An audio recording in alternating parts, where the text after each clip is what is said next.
आज हम सभी इस महान कथा के माध्यम से जानेंगे कि पीपल के वृक्ष को जल चढ़ाने से कौन से पुण्य की प्राप्ति होती है। कैलाश पर्वत से कुछ मील की दूरी पर स्थित क्षीर सागर में तीनों लोकों के स्वामी और जगत के पालनहार भगवान श्री हरि विष्णु माता लक्ष्मी के साथ शेषनाग की शैया पर विराजमान थे और तीनों लोकों के मनमोहक दृश्य का आनंद ले रहे थे। उनके सुदर्शन चक्र की आभा से तीनों लोक प्रकाशित हो रहे थे। उनके समीप बैठी धन की देवी मां लक्ष्मी उनके चरण दबा रही थी। उसी समय नारायण का जाप करते हुए आकाश मार्ग से देवर्षि नारद जी आते हैं और भगवान विष्णु को हाथ जोड़कर प्रणाम करते हैं। देवर्षि नारद का अभिवादन करते हुए भगवान विष्णु ने कहा, हे देवर्षि, कहिए आज अचानक से वैकुंठ लोक में कैसा आना हुआ? सब कुशल मंगल तो है ना? तभी नारद जी ने कहा, हे प्रभु, आप तो तीनों लोकों के स्वामी हैं। आप तो कण कण में वास करते हैं। आपको तो सृष्टि में हो रही होनी और अनहोनी की खबर पहले से ही होती है। आपको तो मेरे आने का प्रयोजन भी पता होगा। मित्रों, नारद जी की यह बात सुनकर भगवान विष्णु मंद मुस्कान के साथ बोले, हे देवर्षि, आपके मन में किस प्रश्न को लेकर इतनी व्यग्रता है? आप निसंकोच होकर पूछिए। मैं आपके मन में उठ रहे प्रश्न की व्यग्रता को अवश्य दूर करूंगा। भगवान विष्णु जी के कहने पर देवर्षि नारद जी ने अपना प्रश्न पूछते हुए कहा, हे प्रभु, आज जब मैं आकाश मार्ग में विचरण कर रहा था तभी मेरी नजर पृथ्वी लोक पर गई। वहां मैंने देखा कुछ दुष्ट मनुष्य पवित्र पीपल के वृक्ष को काटते हुए दिखे, जैसे उन्हें पीपल के वृक्ष के महत्व का कोई ज्ञान ही ना हो। दूसरी ओर कुछ तपस्वी मुनि और सज्जन पुरुष पीपल वृक्ष की पूजा कर रहे थे। वे उसकी परिक्रमा कर रहे थे, उस पर जल अर्पित कर रहे थे और उसके सामने हाथ जोड़कर मंत्रोच्चारण कर रहे थे। हे प्रभु, ऐसा विरोधाभास दृश्य देखकर मेरे मन में प्रश्न उठने लगा और मेरे मन में पीपल के वृक्ष का रहस्य जानने की तीव्र इच्छा जागृत हो उठी और मैं अपना प्रश्न लेकर आपके पास आ गया है। हे प्रभु, कृपा करके आप मुझे इस पवित्र पीपल वृक्ष के विषय में विस्तार से बताइए ताकि मैं इस ज्ञान को समस्त लोकों में फैला सकूं। मित्रों, नारद जी के मुख से यह प्रश्न सुनने के बाद भगवान विष्णु के मुख पर एक मधुर मुस्कान खिल उठी। फिर वह मंद स्वर में बोले, हे देवर्षि, तुमने आज बहुत ही उत्तम प्रश्न पूछा है। पीपल का वृक्ष कोई साधारण वृक्ष नहीं है। यह वृक्ष स्वयं मेरे स्वरूप का प्रतीक है। इस वृक्ष में ब्रह्मा, विष्णु और महेश के साथ ही साथ समस्त देवी देवताओं का निवास होता है। जो भी मनुष्य इस पवित्र वृक्ष की पूजा करता है उसे एक साथ तीनों देवों का आशीर्वाद प्राप्त होता है और उसके समस्त पापों का नाश हो जाता है और उसे मोक्ष की प्राप्ति होती है। हे देवर्षि, मैं तुम्हें पीपल के वृक्ष के महामात्य की एक कथा सुनाता हूं, जिसे सुनने के बाद आपको पता चल जाएगा कि यह इतना पवित्र क्यों है और मनुष्य को इसकी पूजा क्यों करनी चाहिए। हे देवर्षि, इस कथा का केवल श्रवण करने मात्र से ही मनुष्य के पाप नष्ट हो जाते हैं और जो मनुष्य इस कथा को दूसरों को सुनाता है उसके घर में गरीबी और दरिद्रता कभी नहीं आती है। उसके ऊपर आई हुई मुसीबत को स्वयं मैं हर लेता हूं। यदि किसी स्त्री को संतान सुख की प्राप्ति में बाधा हो रही हो तो वह इस कथा को श्रवण करके नित्य पीपल के वृक्ष की पूजा करें। उसे संतान सुख की प्राप्ति अवश्य होगी। यह मेरा वरदान है मित्रों। तभी नारद जी ने बहुत ही मधुर स्वर में भगवान विष्णु से कहा, हे प्रभु, कृपया आप कथा सुनाना प्रारंभ कीजिए। मैं आपके मुख से कथा सुनने के लिए उत्सुक हूं। श्रोतागण भगवान विष्णु जी देवर्षि नारद जी को कथा सुनाते हुए कहते हैं, हे देवर्षि, पूर्वकाल की बात है।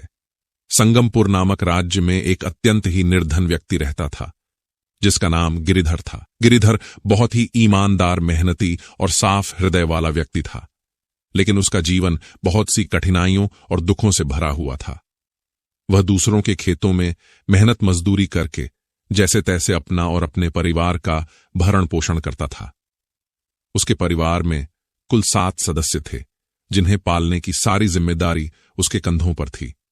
वह अपने परिवार को पालने के लिए दिन रात मेहनत करता था, परंतु इतनी मेहनत करने के बाद भी वह अपने परिवार के लिए पर्याप्त भोजन नहीं जुटा पाता था।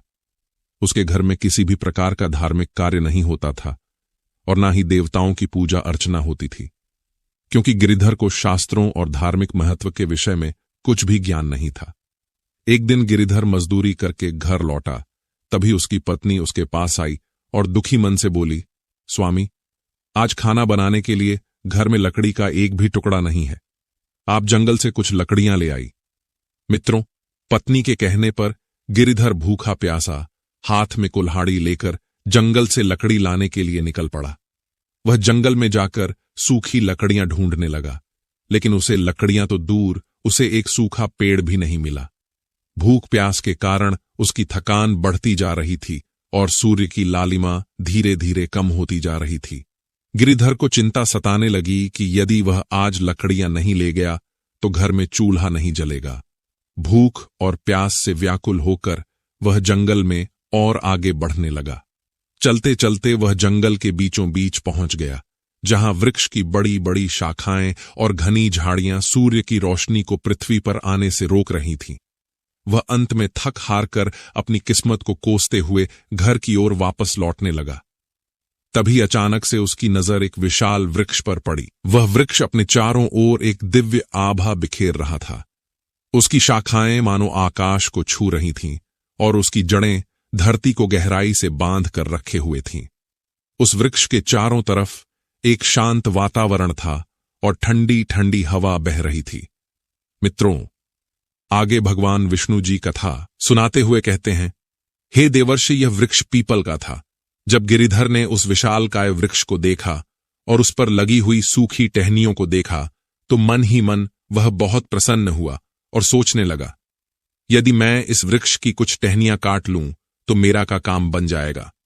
यह सोचकर उसने अपनी कुल्हाड़ी को दोनों हाथों से मजबूती से थामा और वृक्ष के समीप पहुंच गया और वृक्ष के नीचे खड़े होकर उसने अपनी नजर इधर उधर दौड़ाई, किंतु उसे कुछ नहीं दिखा। फिर उसने कुल्हाड़ी को ऊपर उठा लिया और कुल्हाड़ी से वृक्ष की टहनी पर आघात कर दिया। उसने जैसे ही आघात किया, उसी समय एक भयंकर आवाज आई, हे मनुष्य, ठहरो, ये तुम क्या अनर्थ कर रहे हो? इतनी भयंकर आवाज सुनकर गिरिधर भयभीत हो उठा और डर के मारे कांपते हुए इधर उधर देखने लगा।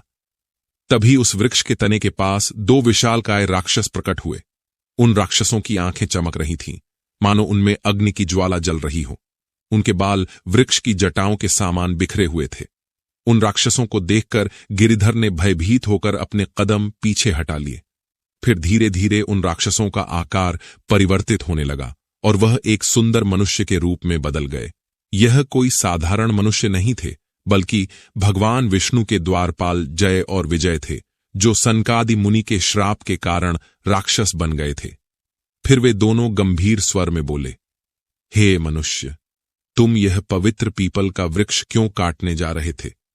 क्या तुम्हें इस पवित्र वृक्ष के बारे में कोई ज्ञान नहीं है? क्या तुम्हें इतना भी ज्ञान नहीं है कि इस पीपल के वृक्ष में देवताओं का वास होता है?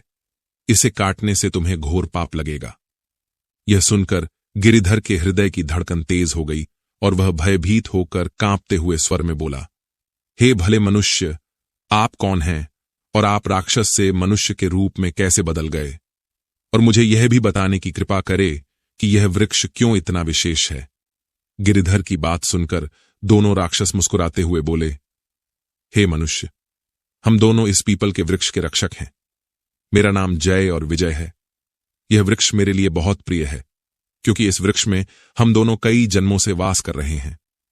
उन दोनों की बात सुनकर गिरधारी ने सकुचाते हुए पूछा, हे भले मनुष्य, आपको किस पाप के कारण राक्षस बनना पड़ा? तभी वे दोनों राक्षस कहते हैं, हे मनुष्य, यह जुड़ाव केवल इस जन्म का नहीं है, बल्कि यह हमारे पूर्व जन्मों का परिणाम है। सुनो, मैं तुम्हें अपने पूर्व जन्म की कथा सुनाता हूं। यह कहते हुए राक्षस रूपी जय और विजय का चेहरा गंभीर हो गया। उनकी आंखों में अतीत का एक गहरा रहस्य चमक उठा। गिरिधर विस्मय और जिज्ञासा से उन दोनों की ओर देखने लगा, क्योंकि यह सब उसके लिए अत्यंत अद्भुत और विचित्र था। जय और विजय ने अपना वृतांत आरंभ करते हुए कहा, हे मनुष्य, पिछले जन्म में हम दोनों का नाम जय और विजय था। एक बार बैकुंठ लोक में भगवान विष्णु के दर्शन करने के लिए सनकादि मुनि उनके पास जा रहे थे। तभी हम दोनों ने उनका उपहास उड़ाते हुए उन्हें रोक दिया। तभी उन्होंने गुस्से में आकर मुझे श्राप दे दिया। उनके श्राप के प्रभाव से हम दोनों का जन्म मनुष्य रूप में एक प्रतिष्ठित वैश्य परिवार में हुआ। मेरे पिता एक धनवान व्यापारी थे। कुछ समय बाद जब हम दोनों बड़े हुए तो हमारे पिता ने वैश्य कन्याओं के साथ हमारा विवाह करवा दिया। वह दोनों कन्याएं बहुत ही धार्मिक स्वभाव की थीं। वे प्रतिदिन ईश्वर की भक्ति करती और पूजा पाठ करती थीं। उन दोनों का जीवन सदैव धर्म और सत्कर्म में लीन रहता था, किंतु हम दोनों उनके गुणों से सर्वथा विपरीत थे। हम दोनों का स्वभाव अत्यंत स्वार्थी और अहंकारी था। हम दोनों ना तो अपनी पत्नियों का आदर करते और ना ही किसी प्रकार के धर्म कर्म में रुचि रखते थे। हमें देवी देवताओं की पूजा व्यर्थ प्रतीत होती थी। हम दोनों का मन सदा सांसारिक सुखों और धन संपत्ति में लिप्त रहता। मेरी पत्नियां हम दोनों को समझाती रहती थीं कि हमें जीवन में पुण्य के कार्य करने चाहिए, देवताओं की पूजा करनी चाहिए, किंतु मैं उनकी बातों को हमेशा अनसुना कर देता। मित्रों, आगे वह दोनों कथा सुनाते हुए कहते हैं, हे मनुष्य, हमारे गांव के पास एक मुनि का आश्रम था। वह आश्रम शांत, पवित्र और प्रकृति की छाव में बसा हुआ था। वहां के वातावरण में एक अलौकिक शांति थी। उस आश्रम के पास एक पीपल का वृक्ष लगा हुआ था। गांव के लोग उस आश्रम में आते, सत्संग सुनते, उसके बाद पीपल के वृक्ष की नियमित रूप से पूजा करते। वे पीपल के वृक्ष के चारों ओर दीप जलाते, जल चढ़ाते और उसकी परिक्रमा करते। उनका विश्वास था कि इस वृक्ष में भगवान विष्णु के साथ साथ सभी देवी देवताओं का वास होता है और जो भी मनुष्य पीपल के वृक्ष की पूजा करता है उसके सभी कष्ट दूर हो जाते हैं और उसके ऊपर भगवान की कृपा बरसती है। एक दिन की बात है, हम दोनों भाई उस आश्रम के पास से गुजर रहे थे।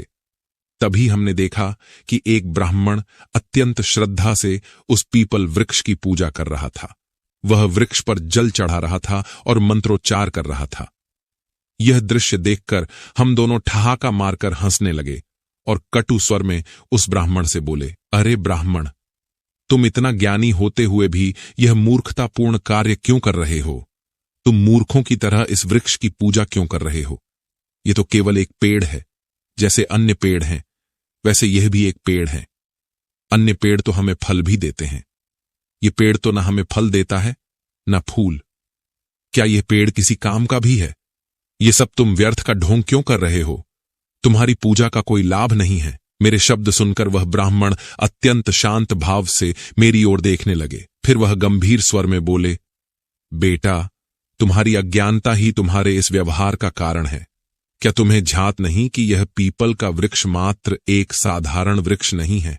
इस वृक्ष में स्वयं भगवान विष्णु का वास होता है। इसमें सभी देवी देवता निवास करते हैं। यह अत्यंत ही पवित्र वृक्ष है। इसकी पूजा करने से भगवान विष्णु प्रसन्न होते हैं।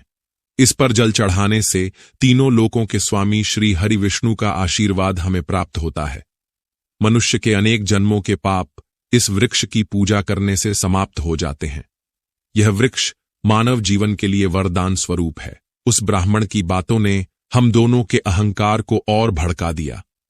उसके बाद हम दोनों ने कटु शब्दों में उस ब्राह्मण का और उस वृक्ष का उपहास उड़ाया और क्रोध में आकर उस वृक्ष के पास गया और व्यंग्यपूर्ण स्वर में कहा, देखते हैं तुम्हारा यह वृक्ष कितना महान है। यह कहकर हम दोनों आवेश में आकर पीपल के वृक्ष पर लात मारने लगे और उस वृक्ष का उपहास उड़ाने लगे। उसी क्षण एक विचित्र घटना घटी और हम दोनों के शरीर में परिवर्तन होने लगा। कुछ ही क्षण बाद हम दोनों एक राक्षस के रूप में बदल गए। अपने इस रूप को देखकर हम दोनों जोर जोर से चीखने चिल्लाने लगे। मेरी चीख पुकार सुनकर आश्रम के मुनि वहां आ गए। हम दोनों उनके चरणों में गिर पड़े और रोते हुए सारी व्यथा उन्हें सुनाई और उनसे विनती करने लगे कि मुझे इस श्राप से मुक्ति दिलाए। मुनि गंभीर स्वर में बोले, बेटा, तुम दोनों ने एक घोर पाप किया है। पीपल के वृक्ष को अपवित्र करना और उसका अपमान करना भगवान विष्णु का अपमान है। तुम्हें तुम्हारे कर्मों का दंड मिला है।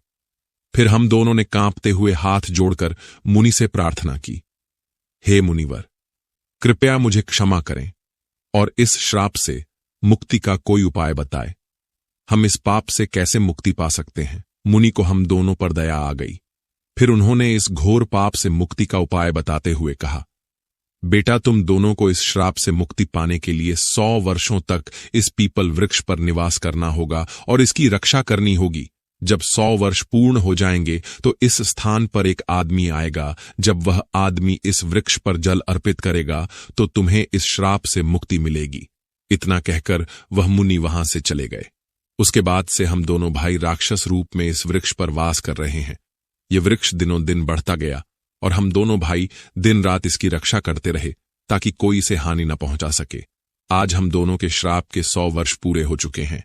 मैं उस आदमी की प्रतीक्षा कर रहा हूं कि वह आकर इस पीपल के वृक्ष पर जल अर्पित करे और हम दोनों को इस राक्षस योनि से मुक्ति दिलाए। इतना कहते ही जय और विजय की आंखों में आंसू आ गए। उनकी आवाज में पीड़ा और पश्चाताप स्पष्ट रूप से झलक रहा था। मित्रों, गिरिधर उनकी बातें सुनकर स्तब्ध रह गया। वह समझ नहीं पा रहा था कि जो कुछ उसने सुना वह सपना था या सच्चाई। उसके हृदय में भय और श्रद्धा का संचार हो रहा था। उन दोनों की हृदय विदारक कथा सुनकर उसकी आंखों में आश्चर्य और अविश्वास के भाव तैरने लगे। उसे यह बात समझ में नहीं आ रही थी कि वह स्वयं इस घटना से किस प्रकार जुड़ा हुआ था। तभी उस स्थान पर एक दिव्य प्रकाश होता है और सनकादि मुनि वहां प्रकट हुए। उनका स्वर गंभीर और आशीर्वाद से भरा हुआ था। मुनि ने गिरिधर की ओर देखते हुए कहा, हे पुत्र, यह सब तुम्हारे पूर्व जन्म के कर्मों का ही परिणाम है। क्या तुम जानना चाहते हो कि तुम इन दोनों के जीवन में क्या स्थान रखते हो? गिरिधर ने विस्मय से मुनि की ओर देखा और सहज स्वर में कहा, हे मुनिवर, कृपया मुझ पर कृपा करें और मेरे पूर्व जन्म के रहस्य का ज्ञान दें। यह सब क्या हो रहा है? मैं इन दोनों के साथ किस प्रकार जुड़ा हूं? मुनि ने अपनी आंखें बंद की और उनके मुख पर एक गंभीर आभा उभरी। फिर उन्होंने कहना आरंभ किया, हे पुत्र, ध्यान से सुनो। मैं तुम्हें तुम्हारे पूर्व जन्म की कथा सुनाने जा रहा हूं। पूर्व जन्म में तुम एक ब्राह्मण थे। तुमने मनुष्य को सत्य के राह पर लाने के लिए हर संभव प्रयास किया। तुम एक धर्मनिष्ठ और सत्यवादी व्यक्ति थे। एक दिन तुम पीपल के वृक्ष की पूजा कर रहे थे। तभी यह दोनों वहां से जा रहे थे। इन्होंने जब तुम्हें पूजा करते हुए देखा तो तुम्हारा बहुत उपहास किया। तुम्हें कटु शब्द बोले, यही नहीं, इन्होंने अहंकार में आकर पीपल के वृक्ष पर लात मारा, उसका अपमान किया। इन मूर्खों को यह नहीं पता था कि जिस वृक्ष में स्वयं तीनों लोकों के स्वामी और देवी देवता निवास करते हैं उसका अपमान नहीं करना चाहिए। किंतु जब इन दोनों ने अहंकार में आकर पीपल के वृक्ष पर लात मारा तो इनका शरीर राक्षस के रूप में बदल गया और ये राक्षस बन गए। उसके बाद यह अपनी गलती का पश्चाताप करते हुए रोने लगे। तभी उस आश्रम के मुनि ने इन्हें इस पाप से मुक्ति का मार्ग बताते हुए कहा कि जब तुम इस राक्षस रूप में 100 वर्ष पूर्ण कर लोगे तो उसी समय यह ब्राह्मण तुम्हारे पास एक साधारण से मनुष्य के रूप में आएंगे और पीपल के वृक्ष पर जल अर्पित करके तुम्हारा उद्धार करेंगे। मित्रों, आगे सनकादि मुनि ने गिरिधर से कहा, हे पुत्र, आज तुम यहां तक केवल अपनी नियति के कारण आए हो। तुम्हारा आज यहां आना संयोग नहीं है, बल्कि यह विधि का विधान है। दोनों राक्षस जो अब मनुष्य बन चुके थे, जब उन्होंने सनकादि मुनि के मुख से यह बात सुनी तो वह गिरिधर के चरणों में गिर पड़े। उनकी आंखों से आंसुओं की धारा बहने लगी। वे करुण स्वर में बोले, हे ब्राह्मण देवता, हम अपने पूर्व जन्म के पापों के लिए आपसे क्षमा मांगते हैं। मैंने अपने अहंकार और अज्ञान के कारण आपको बहुत दुख पहुंचाया था और इस पीपल के वृक्ष का अपमान किया था। उसके लिए हम आपसे क्षमा मांगते हैं और आपसे हाथ जोड़कर निवेदन करते हैं कि आप अपने हाथों से इस पवित्र वृक्ष पर जल अर्पित करके मुझे इस श्राप से मुक्त करें। उन दोनों के निवेदन करने पर गिरिधर की आंखों में करुणा भर आई। उसने उन दोनों के प्रति कोई क्रोध या घृणा नहीं दिखाई, बल्कि उसके हृदय में श्रद्धा और सहानुभूति का भाव जाग उठा। उसने सनकादि मुनि की ओर देखा और कहा, हे मुनिवर, आप मुझे बताइए, मैं इस पुण्य कार्य को कैसे पूरा करूं? सनकादि मुनि ने गिरिधर को पीपल वृक्ष के पास ले जाकर कहा, हे वत्स, इस वृक्ष पर श्रद्धा से जल अर्पित करो और भगवान विष्णु का स्मरण करो। इससे तुम्हारे इस जन्म के सभी पाप नष्ट हो जाएंगे। साथ ही साथ जय और विजय को उनके पापों से मुक्ति मिल जाएगी। मित्रों, सनकादि मुनि ने गिरिधर को दिव्य कलश दिया। गिरिधर ने कलश लेकर उसमें जल भरा।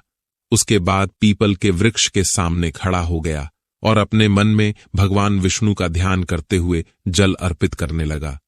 जैसे ही उसने जल की धार पीपल की जड़ों में चढ़ाई, एक अद्भुत घटना घटी। पीपल वृक्ष के नीचे एक दिव्य प्रकाश उत्पन्न हुआ और वह दोनों पीपल के वृक्ष के बंधन से मुक्त हो गए।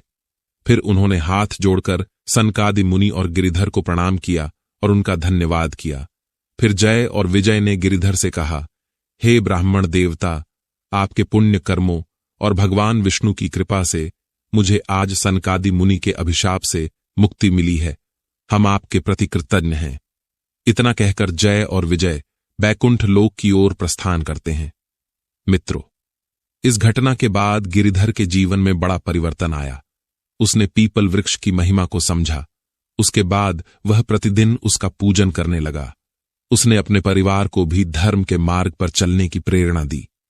वह जान गया कि पवित्र वृक्षों का सम्मान और देवताओं का स्मरण जीवन को सफल बनाता है। पूजा पाठ करने से गिरिधर के घर की आर्थिक स्थिति में सुधार आ गया। धीरे धीरे उसके घर की गरीबी और दरिद्रता दूर हो गई। मित्रों, इस प्रकार से भगवान विष्णु ने पीपल वृक्ष के महत्व की कथा समाप्त की। उनके मुख पर एक दिव्य तेज झलक रहा था। देवर्षि नारद जी अत्यंत भाव विभोर होकर हाथ जोड़ते हुए बोले, हे प्रभु, आपके मुख से यह पावन कथा सुनकर मैं धन्य हो गया। आज आपने यह पावन कथा सुनाकर मेरी जिज्ञासा को शांत कर दिया है। आज इस कथा से यह स्पष्ट हो गया है कि मनुष्य अपने अज्ञान और अहंकार के कारण ही पाप के मार्ग पर चलता है, किंतु आपकी कृपा से ही उसका उद्धार संभव है। यह वृक्ष न केवल पवित्र है, बल्कि स्वयं आपका दिव्य स्वरूप है। भगवान विष्णु जी मुस्कुराते हुए बोले, हे देवर्षि नारद, जो मनुष्य पीपल को जल देता है उसे कभी नरक का भोगी नहीं बनना पड़ता। उसके समस्त पाप नष्ट हो जाते हैं। उसको तीनों देवों का आशीर्वाद एक साथ प्राप्त होता है। उसका जीवन सुखमय व्यतीत होता है। उसके घर में कभी गरीबी और दरिद्रता नहीं आती है। उस व्यक्ति के अंदर इतना सामर्थ्य आ जाता है कि उसके समीप आने पर अन्य पापी जनों के पाप भी नष्ट हो जाते हैं। और जो मनुष्य पीपल के वृक्ष पर जल चढ़ाते हैं उनकी कभी अकाल मृत्यु नहीं होती। इस प्रकार से भगवान विष्णु ने देवर्षि नारद जी को पीपल को जल देने का महामत्य सुना दिया है। जो भी मनुष्य इस कथा को सुनता है उसके समस्त पापों का नाश हो जाता है और उसे मृत्यु के बाद वैकुंठ लोक में भगवान श्री हरि के चरणों में स्थान मिलता है। आप भी पीपल के वृक्ष पर प्रतिदिन जल अर्पित करें और अपने पापों से मुक्ति पाए, और प्रत्येक शनिवार के दिन लौटे में जल के साथ दूध और थोड़ा सा तिल मिलाकर पीपल की जड़ में चढ़ाएं। इसके साथ ही नमो भगवते वासुदेवाय नमः मंत्र का जाप करें, जिससे भगवान विष्णु और शनिदेव जी की कृपा आप पर सदा बनी रहे। और प्रत्येक एकादशी के दिन पीपल के वृक्ष पर एक लोटा जल अर्पित करे और उसके बाद पीपल के वृक्ष को प्रणाम करे। ऐसा करने से आपके समस्त दुख और कष्ट समाप्त हो जाएंगे और आपके घर में स्माता लक्ष्मी का आगमन होगा। इस प्रकार से भगवान विष्णु ने नारद जी को पीपल के वृक्ष की महिमा सुनाई है। उम्मीद है आपको यह कथा पसंद आई होगी।